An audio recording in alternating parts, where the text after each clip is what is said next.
Certains disent même qu'il y a des oliviers de 1000 ans. Pourquoi l'olivier ne meurt pas? Pourquoi il n'est pas malade?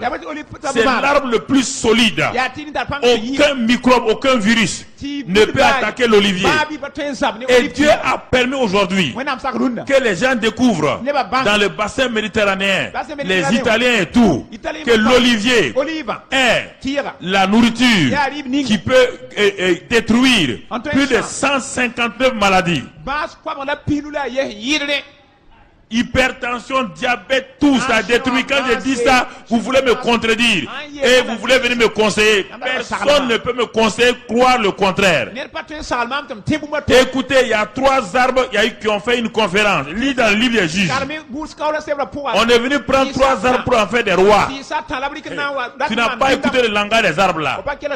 On est venu prendre la vigne. Les gens ont dit à la vigne, viens régner sur nous. La vigne dit, moi je vais laisser mon vin qui fait plaisir à Dieu aux hommes, venez régner sur vous. La vie, et si tu regardes la vie encore aujourd'hui, son rôle comme antioxydant formidable. Ils sont allés parler à l'olivier.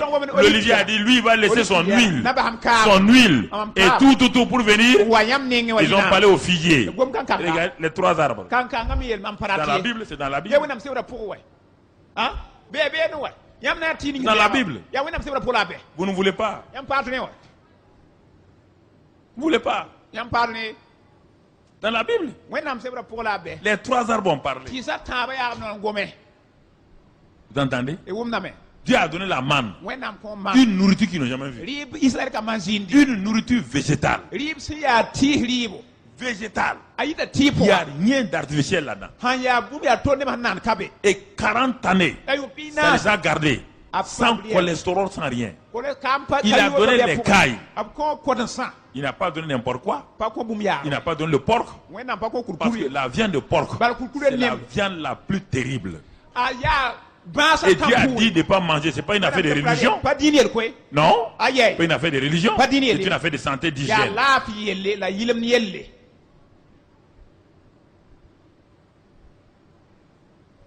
La Bible parle. Tout ça, c'est la présence de Dieu. Quand vous êtes dans la présence de Dieu, les plus grands inventeurs, qui étaient des juifs et des chrétiens, chaque fois que le monde avait des problèmes, c'était dans la présence de Dieu, Dieu leur donne des solutions. Dieu leur donne des inventions.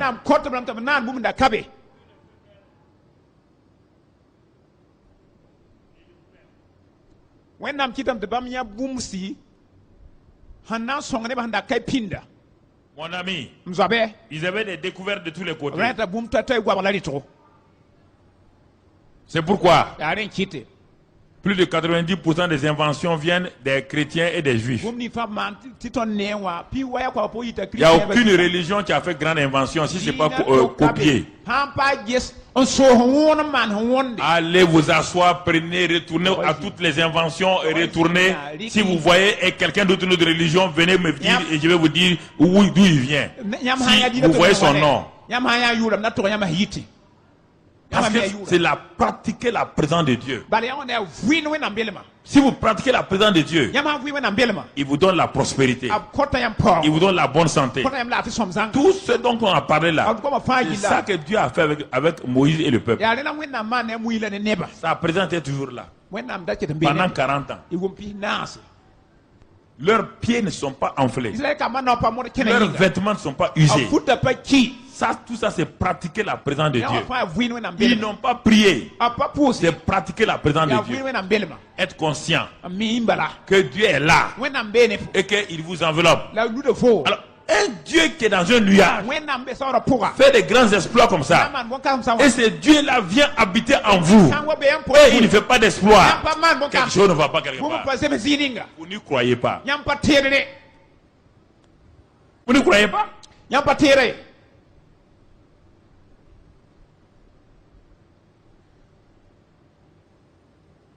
Si vous croyez, pourquoi vous demeurez dans vos problèmes?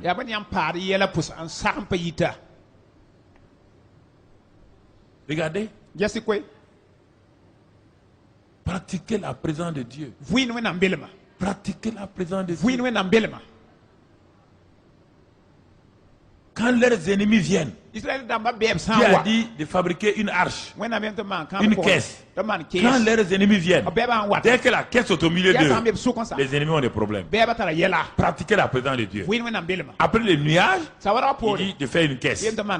Tout ça, c'est pour montrer, pratiquer la présence de Dieu. Quand ils arrivent devant le Jourdain, Dieu dit, vous ne pouvez pas ouvrir un Jourdain. C'est impossible. Pratiquez ma présence. En faisant quoi? En prenant l'arche là, l'arche de ma présence là, présentez l'arche là devant le Jourdain. C'était étonnant.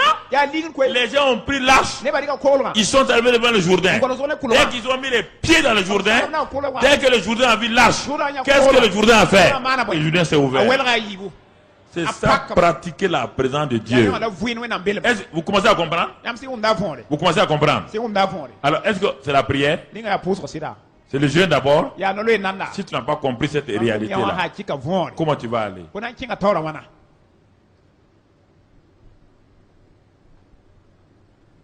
Les serpents les ont mordus. Et ils mouraient. Ils sont allés voir Moïse. Dieu a dit, Moïse, fais-leur un serpent derrière. Fais un serpent derrière. Quiconque regarde le serpent là, la morsure du serpent là, c'est maladie incurable. Maladie incurable. Il dit regarde.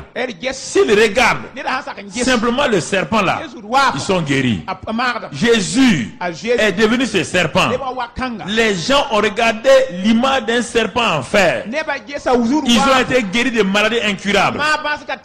Nous aujourd'hui, on a le même Jésus qui est devenu un serpent sur le bois maudit du calvaire.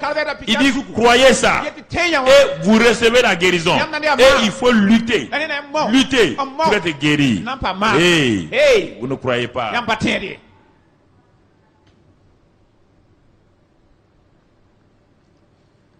Réfléchissez.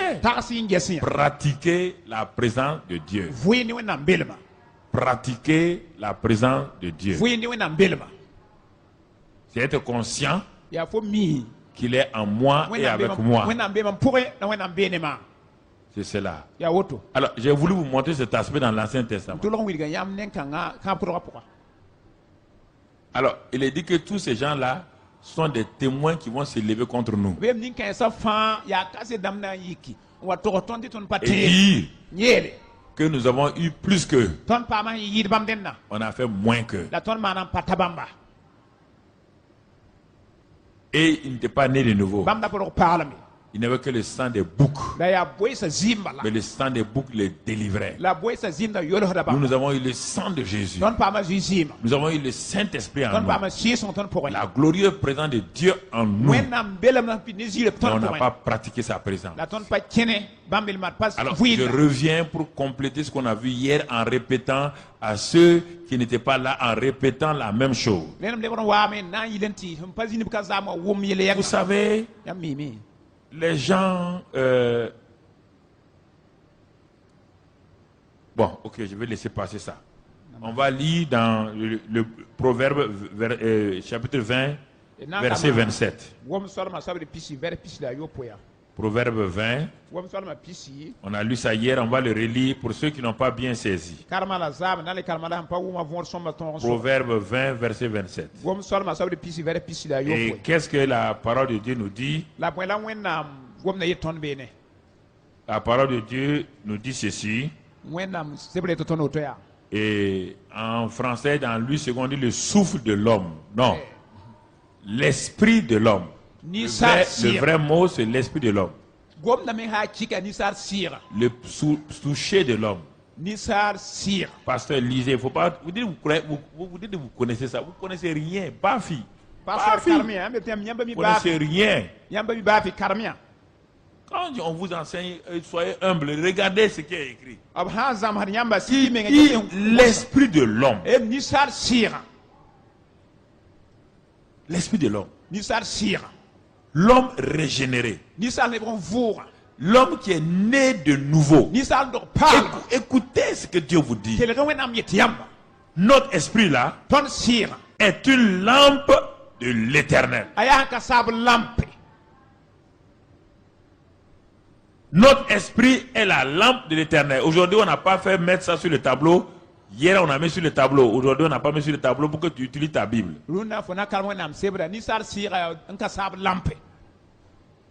L'esprit de l'homme. Mon esprit est la lampe de Dieu.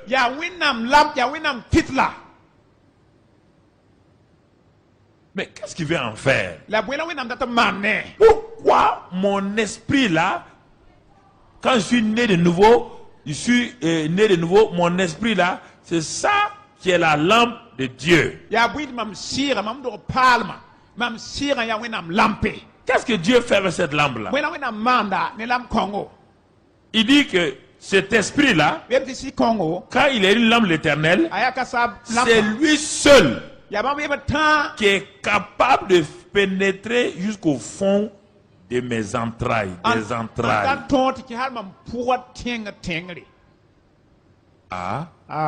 Pourquoi maintenant? Quand on lit ça, on ne saisit pas qu'est-ce que Dieu est en train de nous dire. Qu'est-ce que le mot entraille fait ici? Qu'est-ce que ça veut dire? De quoi il s'agit? On a vu ça hier de long en large. Il y a les entrailles physiques. Et chaque fois qu'un homme a un problème, un être humain, ses entrailles sont nouées. Tout commence ici. Rien ne commence là ni là. Les entrailles sont nouées. Et des diarrhées subites peuvent venir. Pourquoi Dieu parle-t-il? Quand Dieu parle du naturel, du spirituel, il faut bien l'écouter. Les entrailles comprennent la partie abdominale, les intestins, le côlon.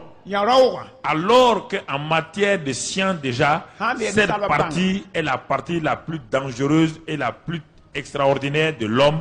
Quand là-bas rien ne va, toutes les maladies se provoquent dans le corps.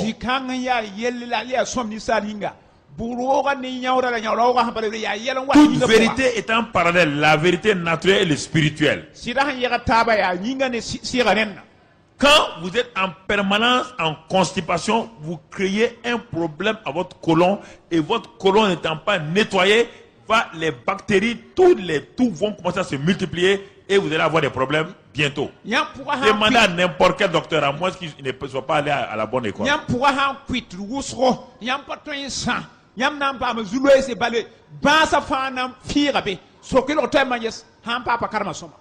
Les entrailles se nouent et se dénouent. Dieu dit spirituellement, tu as des entrailles spirituelles. Quand on dit que Dieu habite dans le cœur de l'homme, on ne parle pas du cœur physique, non. Le cœur physique pompe le sang. Le cœur physique ne reçoit pas l'Esprit de Dieu.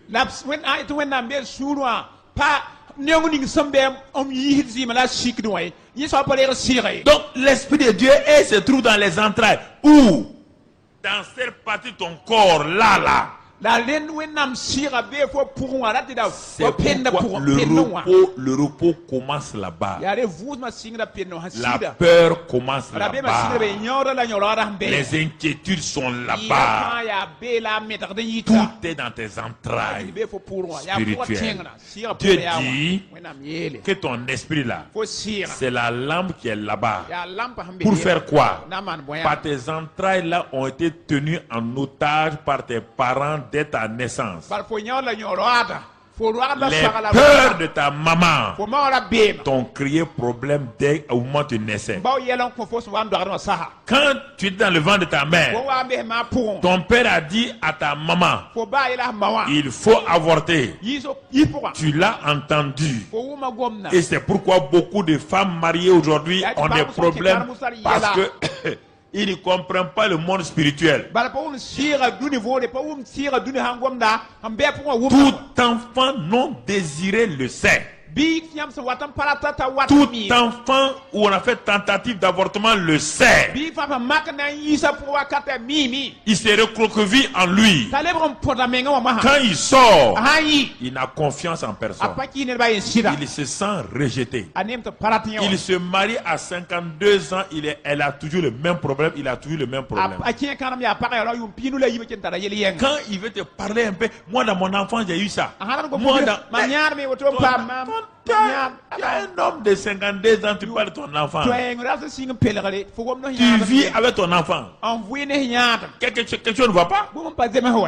Tu es tenu esclave quelque part. Les rejets. On vous parle. Écoutez, on n'a pas besoin de vous parler 10 fois de rejet. Moi, le rejet que j'ai connu là, si tu avais connu ça, tu serais mort il y a longtemps. J'ai connu le rejet dans mon enfance.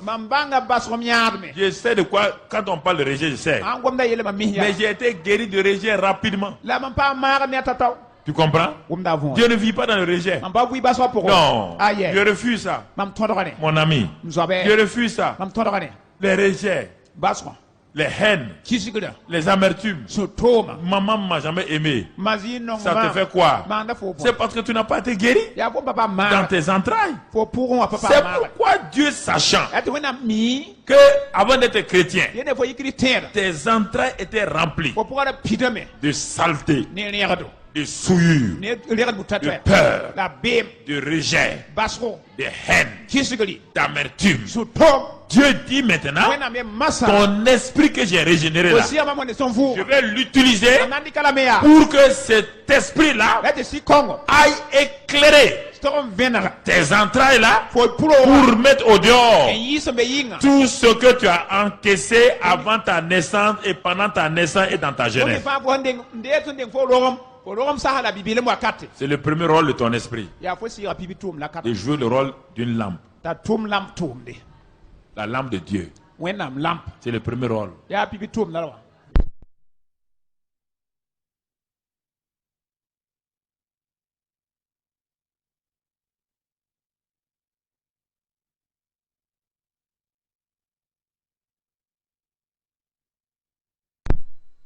Ami, c'est le premier rôle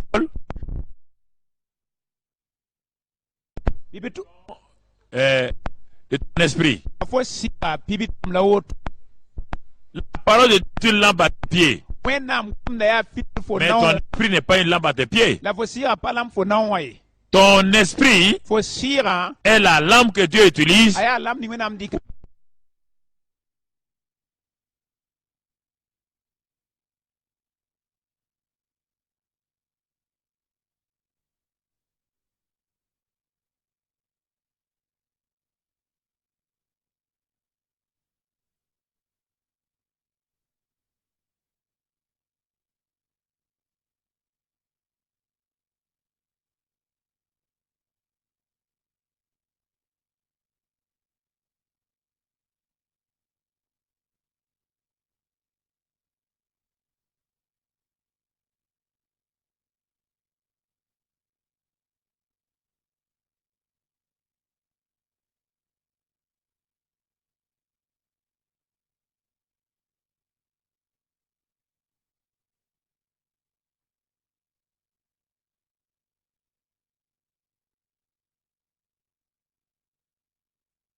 de l'inceste. Écoutez-moi très bien. Il faut que vous compreniez ça. Il ne faut pas vous raconter des...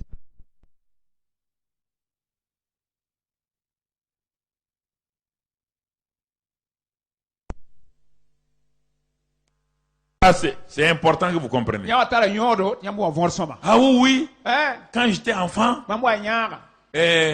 mon père m'a abusé. Je suis une fille maintenant. Quand on devient chrétien, ça c'est des entrailles donc enténébrées.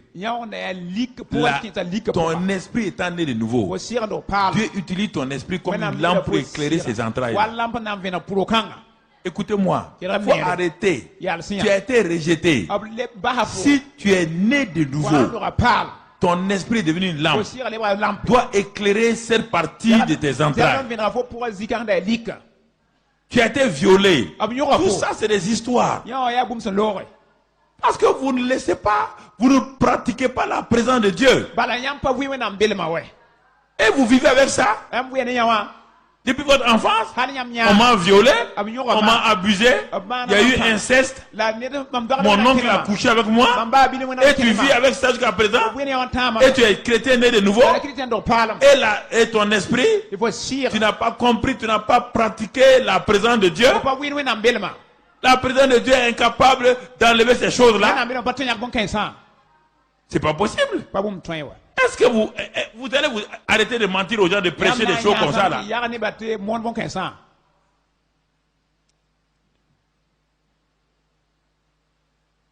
Combien de fois on va vous délivrer de ce rejet-là, de ce viol-là? Combien de fois il le faut?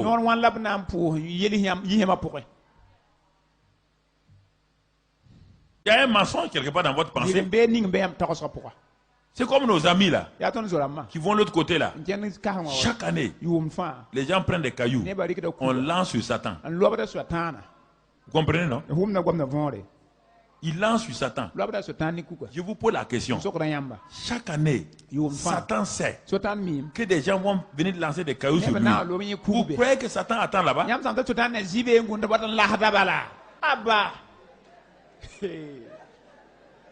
Il va attendre là-bas. Hein?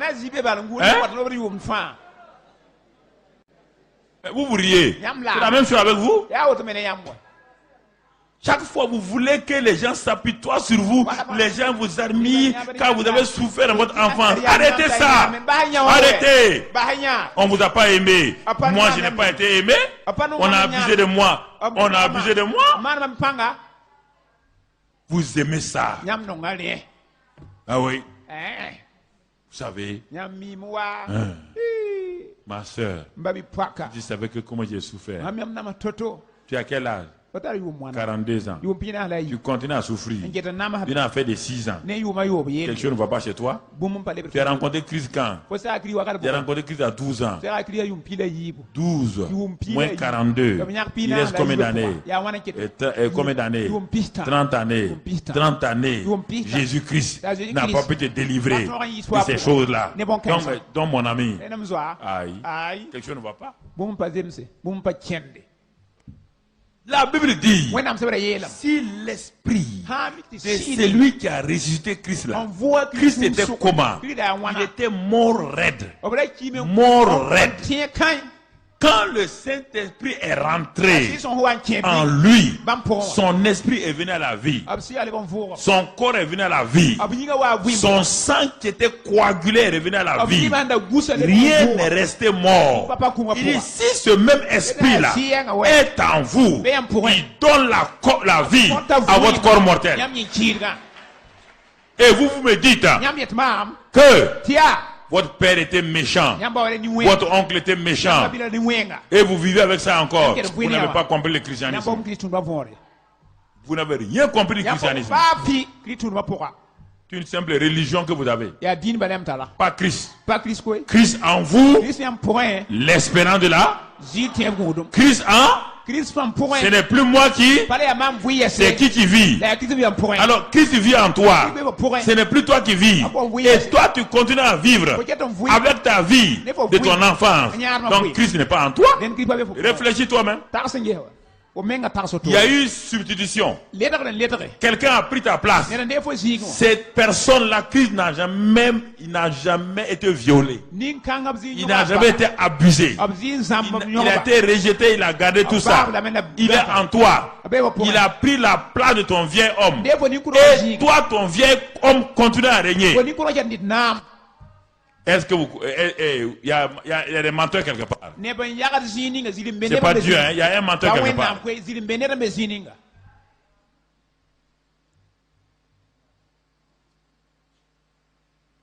Je n'ai pas connu mon père. Mais Dieu est venu se révéler à toi. Tu n'es plus orphelin. Tu n'es plus orpheline. Ah oui, j'ai grandi avec ma marâtre qui m'a fait souffrir alors. Et alors, ta marâtre t'a fait souffrir. Mais le Saint-Esprit est venu aujourd'hui. Il t'a apporté l'amour, la joie, la paix. Ça ne te suffit pas. Tu veux qu'on te fasse quoi? Est-ce que vous pratiquez la présence de Dieu? Vous voulez qu'on fasse quoi? Que quelqu'un prie. Le grand Dieu est en vous.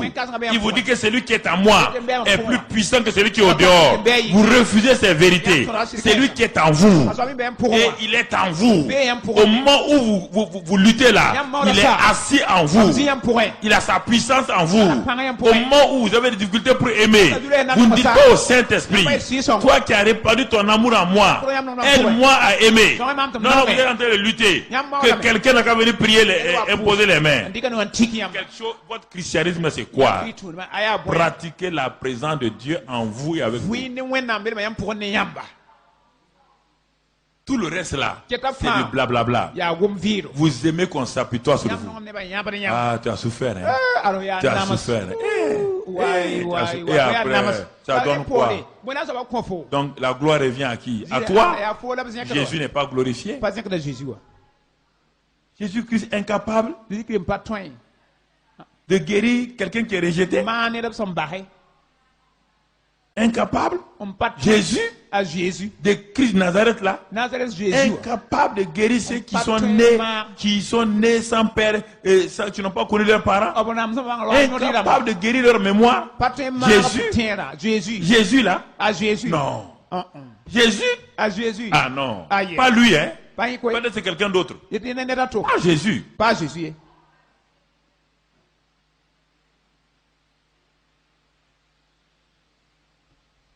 Il dit quand il vient en vous, dans Jean 7, 37, il dit, si votre esprit là est devenu la lampe de Dieu jusqu'au fond de vos entrailles.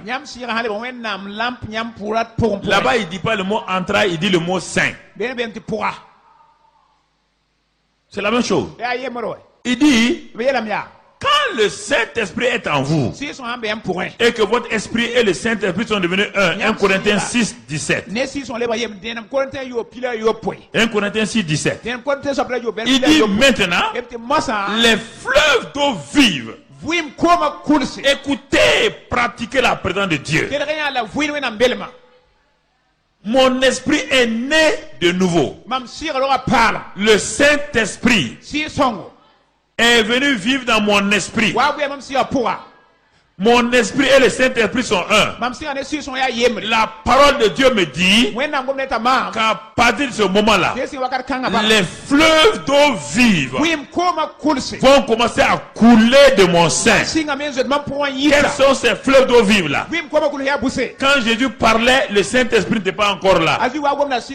Mais Paul nous dit que les fleuves d'eau vive là, c'est dans Galates 5, verset 22. Là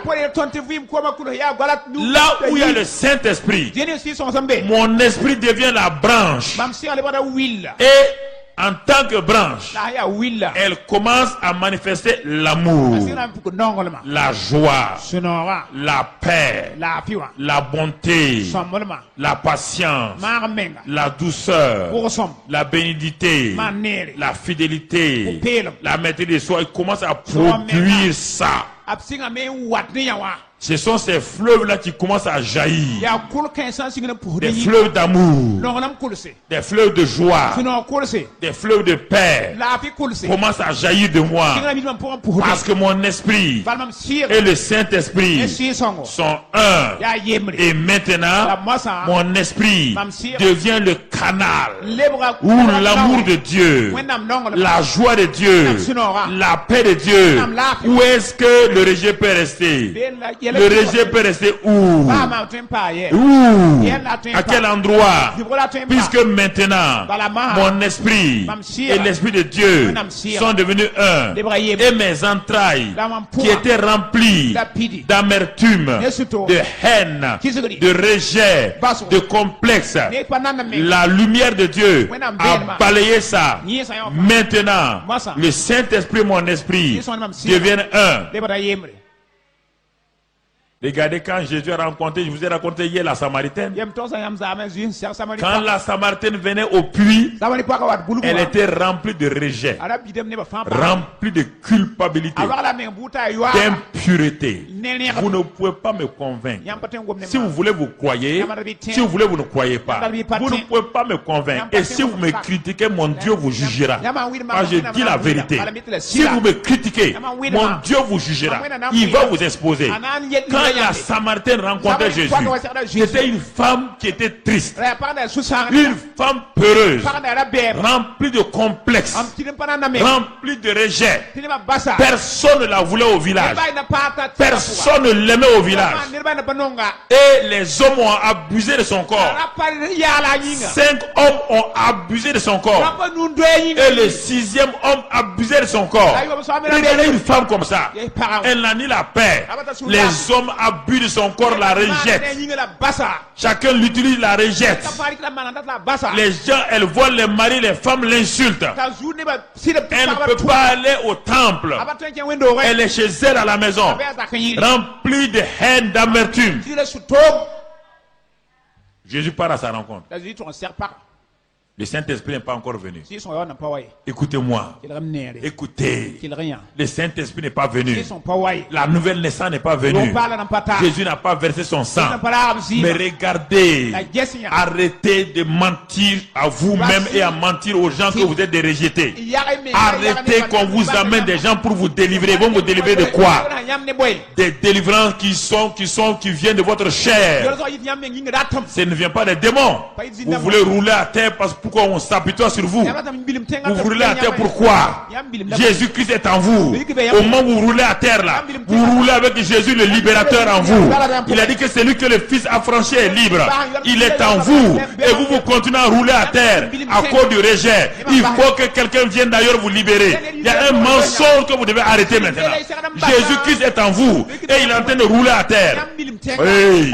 Arrêtez de mentir. Quelle délivrance ça? Quelle délivrance? J'ai dit non. Mensonge. Quelle délivrance? Christ en moi. Et je roule à terre. Et un homme va me délivrer? De quoi? De quoi? De quoi? Mensonge. Mensonge. Elle est arrivée au puits. Elle n'aime pas les juifs. Elle est raciste. Elle a tous les défauts. Jésus lui parle simplement. Elle est en colère. Elle est en colère déjà. Ah, voici un homme encore qui veut abuser de moi. Il est un homme, hein? Il veut abuser de moi. Jésus la regarde avec un sourire. Il dit, ma fille, donne-moi de l'eau à boire. Donne-moi de l'eau à boire. Il dit, tu ne dois pas me parler. Un homme ne parle pas à une femme seule dans la journée. Elle était remplie d'a priori sur les hommes.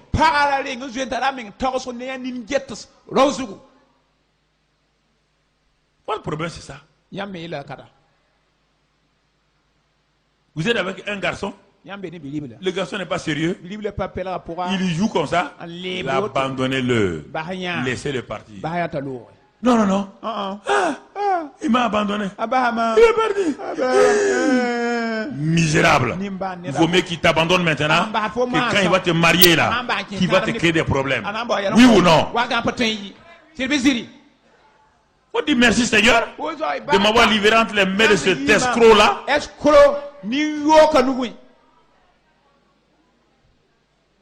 Et parce que rapidement, quand vous voyez un garçon seulement, vous partez vous offrir à lui. C'est ça votre problème. Votre problème. Vous ne pouvez pas tenir votre corps là. Bouga. N'importe quel vagabond vous offrez à lui. C'est ça que la femme faisait. Maintenant, elle a des problèmes partout. Elle est mal à l'aise dans le village de Samarie. Elle accuse tout le monde. Quand elle rencontre Jésus, elle veut accuser Jésus. Tu es un homme. chrétien juif, juif samaritain. Jésus la regarde. Jésus sait qu'elle est remplie de haine, d'amertume. Jésus sait ça. Jésus va aller pas à pas. Jésus dit, ma fille, si tu savais qui te parle là, et le don, c'est toi qui allais demander de l'eau à boire, tu ne viendrais pas boire ici. Jésus, écoutez ce que Jésus veut vous dire ce soir. Jésus vous dit qu'il a une eau. Si vous acceptez cette eau-là, vous ne viendrez plus boire au puits de Jacob. Le puits de Jacob ne va plus vous attirer. Le puits de la haine. Le puits de l'apitoiement sur soi. Le puits des complexes d'infériorité. Le puits des culpabilités. Le puits de l'animosité. Le puits de la jalousie. Ces puits-là ne vont plus vous attirer. Il dit, j'ai une eau. Mais elle dit, mais où est ton seau? Jésus dit, j'ai pas besoin de seau. Parce que moi, mon eau jaillit du sein des gens. Pour aller jusque dans l'éternité. Si tu acceptes mon eau là, si tu la bois, elle va devenir un puits jaillissant. Elle va devenir un gesser. Un puits qui jaillit de toi pour aller atteindre l'éternité. La femme est émerveillée. La femme dit, et regarde Jésus. C'est ça pratiquer la présence de Dieu. Elle commence à s'intéresser à Jésus. Et Jésus lui dit, il dit, ma fille, tu vois, c'est bon, on a discuté comme ça. Bon, on va appeler ton mari. On va parler un peu. La femme dit, il dit, maître, Seigneur, je n'ai pas de mari. Jésus dit, tu as dit la vérité. Tu en as eu 5. Et le 6e avec lequel n'est même pas ton mari. Elle s'arrête, elle dit, ah bon? Toi, tu dois être un prophète. Vous voyez comment regarder. Sans encore le Saint-Esprit, sans le sang de Jésus, sans rien. Regardez comment quelqu'un sera délivré de la jalousie, du rejet. Et vous avez le Saint-Esprit en vous. Vous avez le sang de Jésus. Il faut qu'on vienne vous délivrer. Il faut arrêter de me mentir ici. Si quelqu'un roule ici à terre encore, je vais le fouetter. Roulez devant moi encore. Venez rouler devant que on va vous délivrer. Venez vous tromper les gens ici, on va vous délivrer, vous allez rouler à terre. Vous voulez rouler à terre, pourquoi? Jésus est faible. Hein? Ce soir, prenez votre occasion. Ou bien, si vous voulez rouler, allez-y rouler chez Emmanuel, allez-y rouler partout, pas ici. Hein? Allez-y rouler partout. Pas ici. Il faut arrêter de nous flatter ici. Notre Jésus est fort, non? Oui ou non? Eh, oui ou non? Alors, faut arrêter de vous flatter.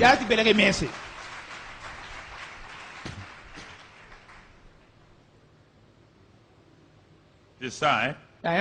Faut arrêter de vous flatter. Regardez Jésus à la Samaritaine. Il n'a même pas touché la femme. Il n'a pas touché la femme.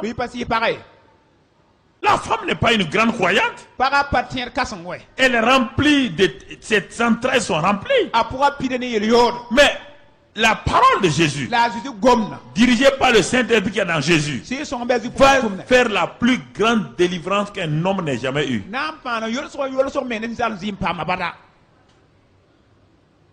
Elle dit, mais vous les juifs, vous dites que le lieu, elle connaît la religion. On doit adorer à Jérusalem.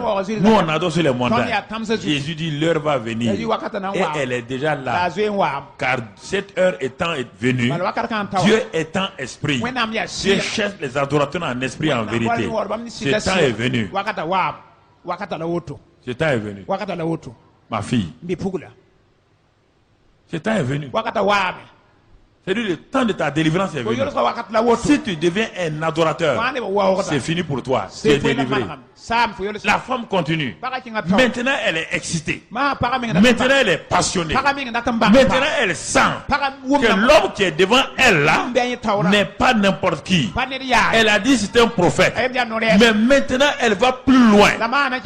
Elle dit, le Messie doit venir. Et on nous a dit que quand il viendra, il nous dira tout. Jésus dit, je le suis, moi qui te parle. Elle pose sa jarre. Elle pose son canari. Elle pose sa vie. Elle met son ancienne vie dans le canari. La femme est décomplexée. Elle n'est plus remplie de haine ni de jalousie. Elle court dans le village. Elle n'a plus honte. Elle n'a pas peur. Elle n'est pas remplie de haine ni d'amertume. Elle annonce la bonne nouvelle à tout le monde. Venez voir un homme qui m'a tout dit. Ne serait-ce pas le Messie? Les gens ont su qu'elle a rencontré Dieu. Les gens ont su qu'elle a eu une expérience. Les gens doivent savoir que vous avez eu une expérience. Tant qu'ils ne verront pas cette expérience, ils ne croiront pas, ou ils vont vous dire vous êtes des menteurs de Alléluia. La femme là se cache matin, midi, soir. Et personne ne la voit. Elle est hypocrite. Mais cette femme s'expose en plein jour. Elle crie, elle lève les mains, elle invite les gens. Elle n'a pas peur. Elle n'accuse personne pour ses problèmes. Elle n'accuse pas les 5 hommes. Elle n'accuse pas le 6e homme. Personne. Elle ne parle que de Jésus, de la rencontre avec Jésus. Elle a tout oublié. Sa vie est transformée.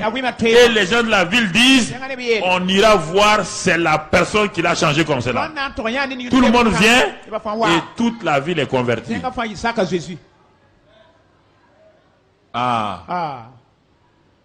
Elle n'a pas le Saint-Esprit. Dimanche, je vais vous montrer le vrai succès avec Zachée, avec Naaman et ces gens-là. Il y a des choses que vous n'avez pas entendues encore. Je vais vous les prêcher d'une nouvelle manière. Vous allez comprendre des choses. Pratiquer la présence de Dieu, c'est la chose la plus extraordinaire. Elle a pratiqué la présence de Dieu en Jésus. Je pose la question là. C'est vous qui l'avez délivré? Hein? Alors, vous l'avez délivré? Vous avez le Saint-Esprit en vous. Vous êtes né de nouveau. La lampe de Dieu est en vous. Dans vos entrailles là. Le Saint-Esprit est là-bas. Et vous vous plaignez. Personne ne m'aime. J'ai trop souffert de mon enfant. Mais cette femme-là, regarde-la. Regarde-la. C'était une bombe. Mais regarde là maintenant comme elle est épanouie. Regarde là comme elle est dans la joie. Pourquoi, mon frère? Parce que quand l'esprit de l'homme est malade, ses os sont consumés. La plupart d'entre nous, notre esprit est malade. Proverbe 18, verset 14. Notre esprit est souvent attaché à des choses vaines. C'est pourquoi nous aimons les choses vaines. Oui. Certains se contentent de la bonne nourriture, de la bonne chair. Il y a quelque chose dont vous nourrissez et qui nourrit votre esprit. Et c'est ça qui rend votre esprit malade. Et ça fait que vous ne prenez pas plaisir à Dieu. Dieu devient quelque chose de secondaire. Vous êtes attaché soit à votre travail. Vous voulez être plus humaniste que Dieu. Vous n'avez jamais donné votre vie à quelqu'un. Non, moi Dieu fait faire pour Dieu. Vous êtes plus humaniste que Dieu. Dieu s'est fait homme. Le plus grand humaniste de tout le monde entier, c'est Dieu lui-même. Il s'est fait homme, il s'est donné pour l'homme. Arrêtez votre humanisme qui est sans tête ni queue là. Dieu veut d'abord que vous le mettez en première place. Dieu veut que vous l'élevez. Dieu veut que vous l'exaltez. Et alors vous serez utile aux gens. Vous serez utile aux gens. Vous serez utile aux gens. Tout ce que vous voulez entreprendre là, sans pratiquer la présence de Dieu là, ça aboutit à l'amertume. Parce que les gens vont vous décevoir. Les gens que vous avez aidés là, ils vont se retourner contre vous. Ils vont vous accuser. Ils vont vous balayer. Ils vont vous insulter. Et vous serez dans l'amertume. C'est ça. Vous serez dans l'amertume. Moi, je suis garanti contre ça. Personne ne peut faire entrer dans l'amertume. Jamais. Dans la dépression, jamais. Où j'ai décidé d'aider les gens par Dieu. Je n'aide pas les gens pour qu'ils me reconnaissent. Non. Je n'aide pas les gens. Et d'ailleurs, quand même, demande à ma femme. Quand je t'aide, tu viens me dire merci. Toi et moi, on ne se parle plus. Tu cherches à me dire merci pourquoi?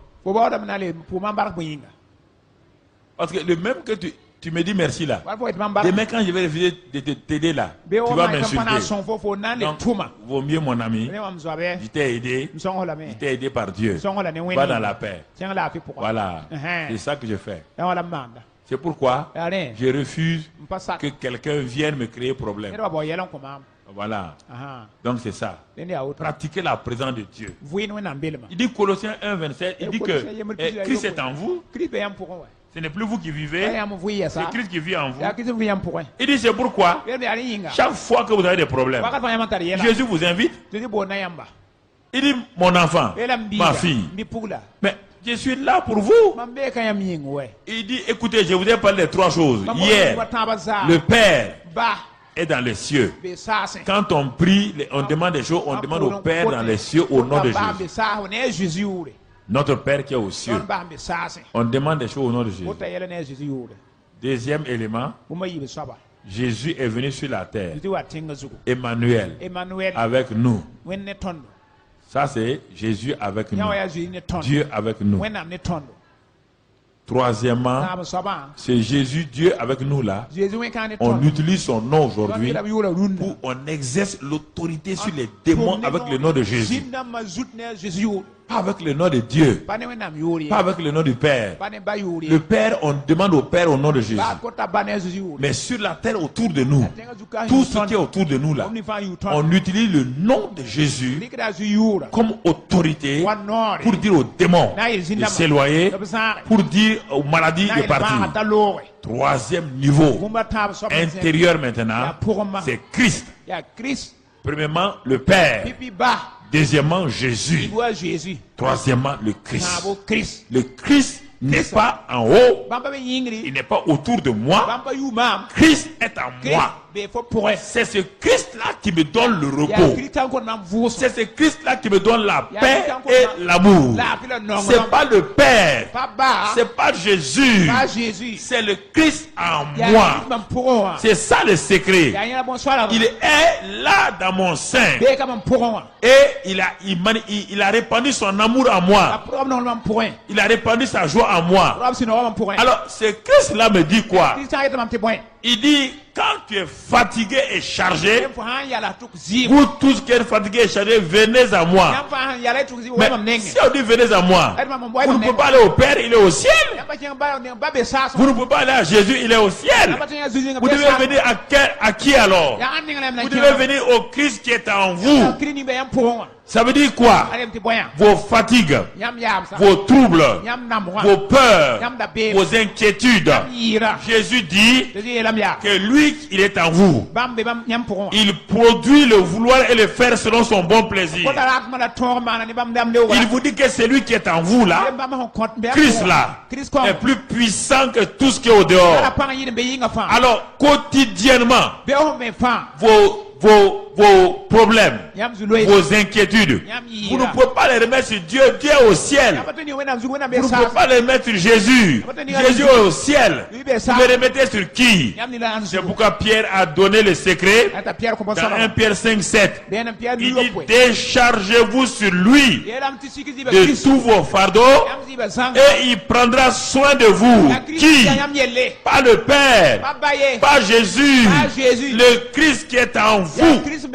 Alors en ce moment vous mettez vos deux mains sur votre ventre. Le Christ qui est en vous là, Christ en moi l'espérance de la gloire. Et vous lui dites, c'est ce que je fais.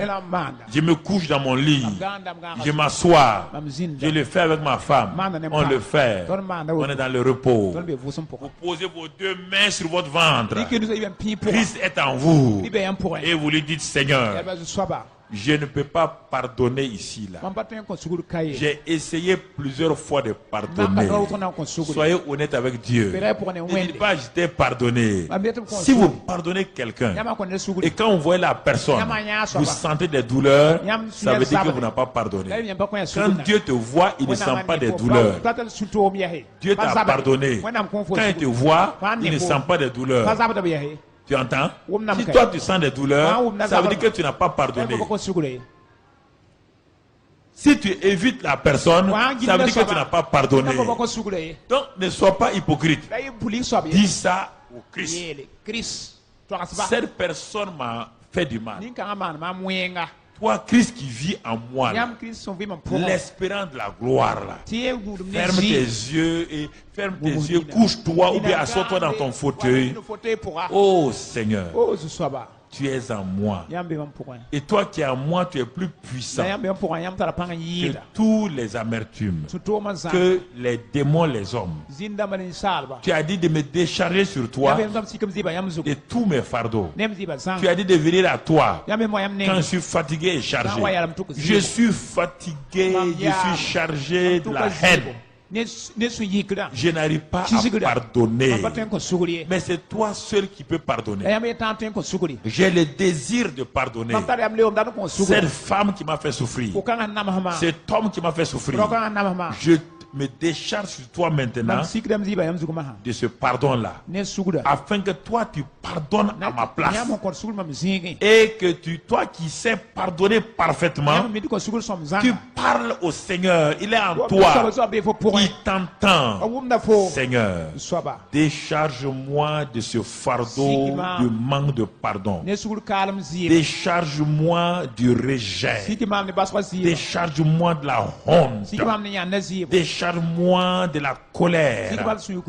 Décharge-moi, Seigneur, de la jalousie. J'ai essayé plusieurs fois, mais quand je vois les gens, je suis jalouse. Mais toi, qui as déjà porté ça à la croix du Calvaire, tu es en moi maintenant. Je me décharge sur toi. Et en retour, remplis-moi de ta paix, de ton pardon, de ta joie. Et quand tu as fini, tu restes dans le silence. Tu ne parles plus. Reste dans le silence. Couché. Et alléluia.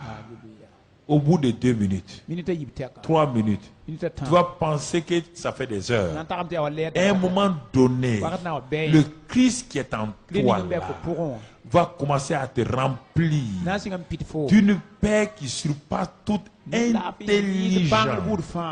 Tu vas voir que la joie du pardon devient une réalité. Tu vas voir que l'amertume s'en va. C'est comme si quelque chose quitte ton cœur avec une odeur nauséabonde. Tu vas commencer à réaliser qu'il y a une force négative qui quitte tes entrailles. Tes entrailles sont dénouées.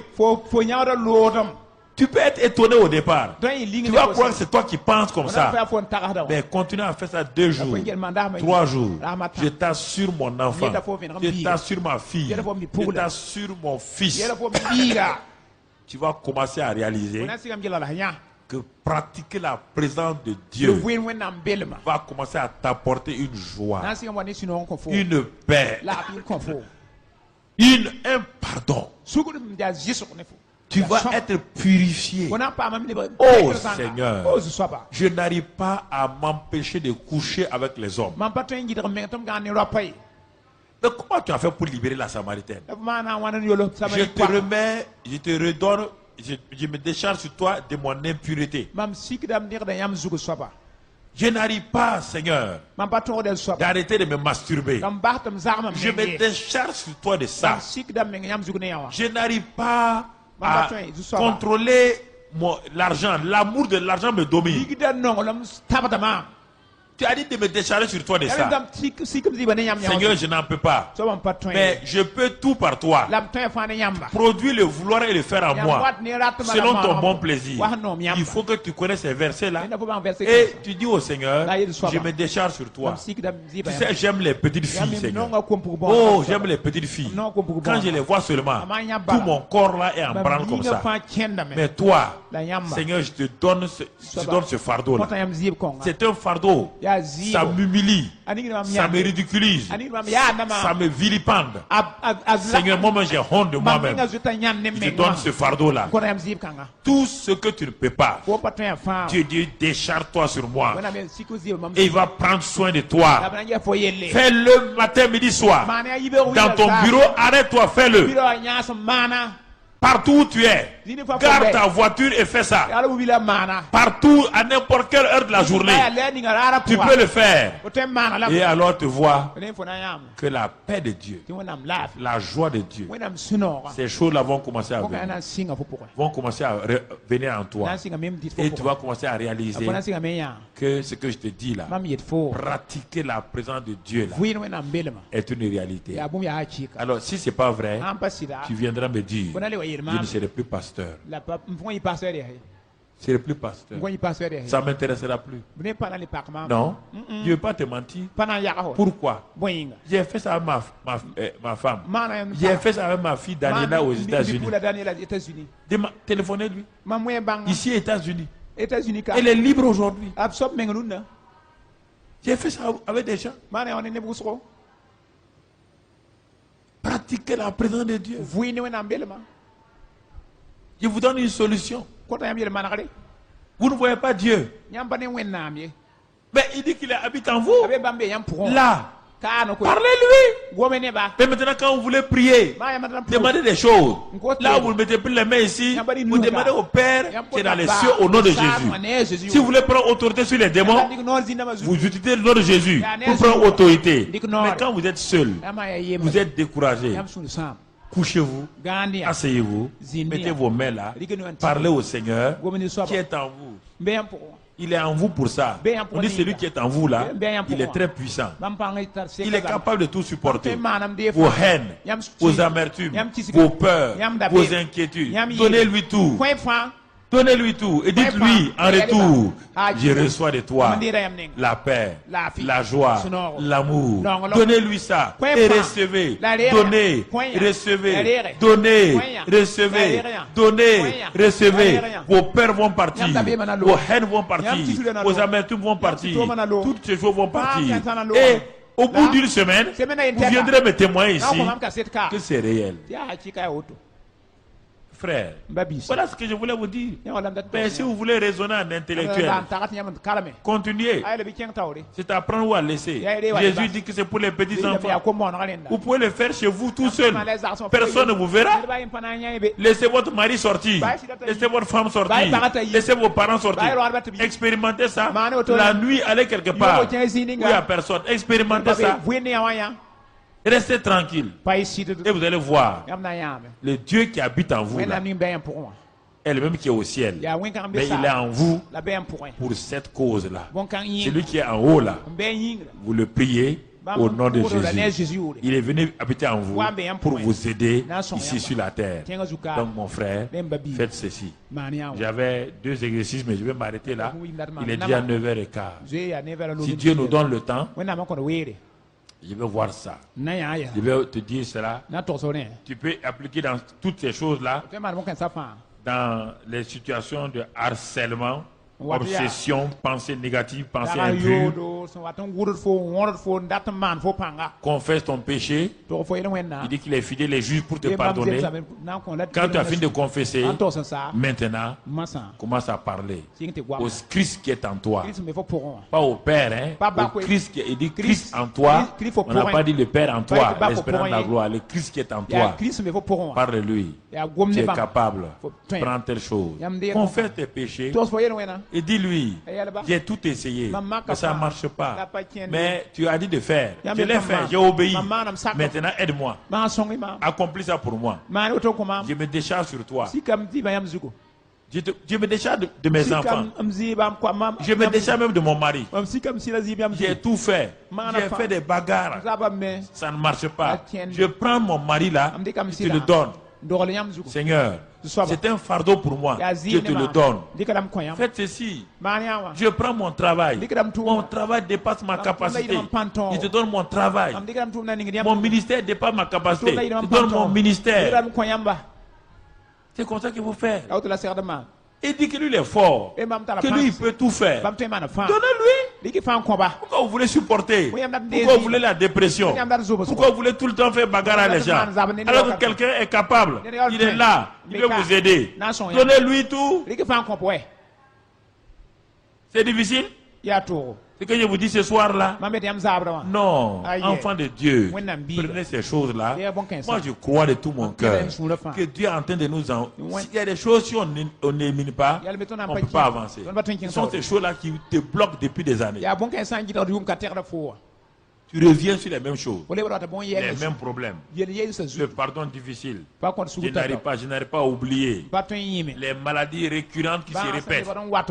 C'est lié au manque de pardon. C'est lié à tout ça. Les maladies qui reviennent. Donne les maladies. Il a dit qu'il a pris tes maladies. Donne-lui tes maladies. Il a dit qu'il a pris. Il s'est chargé.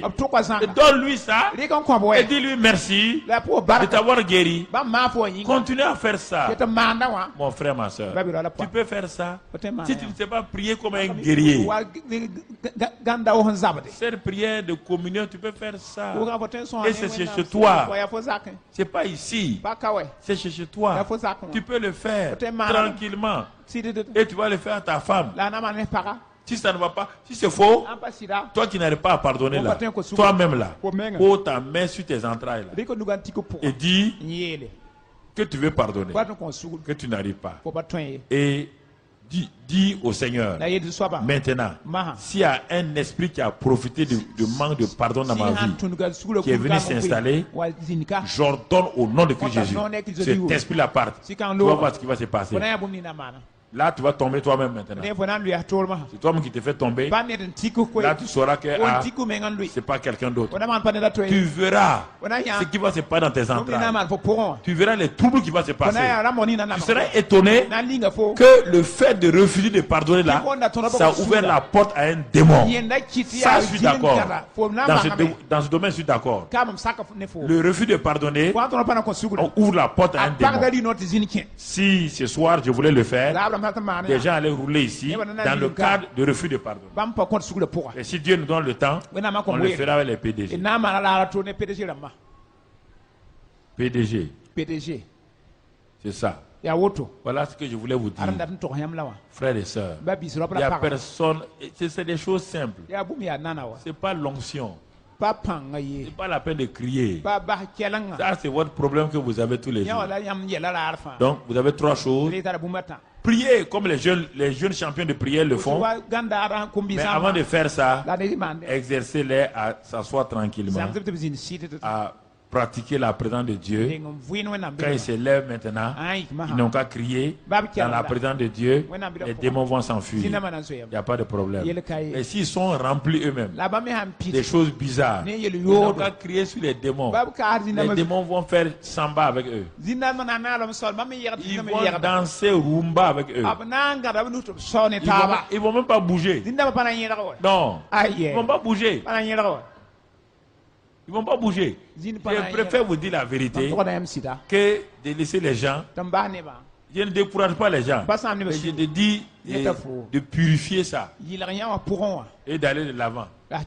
Et tu vas voir que Dieu va t'aider. Dis avec moi, Seigneur.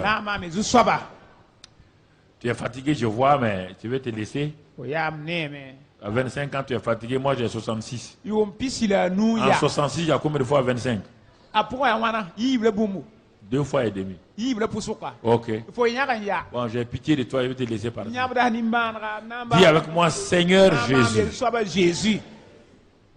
Je commence à réaliser la pratique de la présence de Dieu.